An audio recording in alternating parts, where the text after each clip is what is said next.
ચાણસ્મા નગરપાલિકામાં આગામી 5 માર્ચે પ્રમુખ અને ઉપપ્રમુખની ચૂંટણી યોજાવા જઈ રહી છે।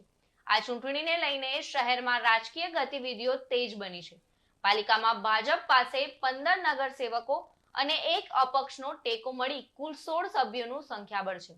કોંગ્રેસ પાસે 5 અને 3 અપક્ષ સભ્યો મળી કુલ 8 નગરસેવકો છે। સ્પષ્ટ બહુમતી હોવા છતાં ભાજપના નગરસેવકો 3 જૂથમાં વહેંચાઈ ગયા છે।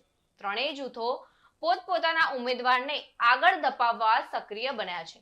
પ્રમુખ પદ માટે એક મહત્વનું સમીકરણ એ છે કે આ બેઠક સામાન્ય મહિલા માટે અનામત છે। ભાજપમાંથી એક બ્રાહ્મણ પરિવારના મહિલા નગરસેવક ચૂંટાયા છે, જેમને પ્રમુખ પદની તક મળી શકે છે।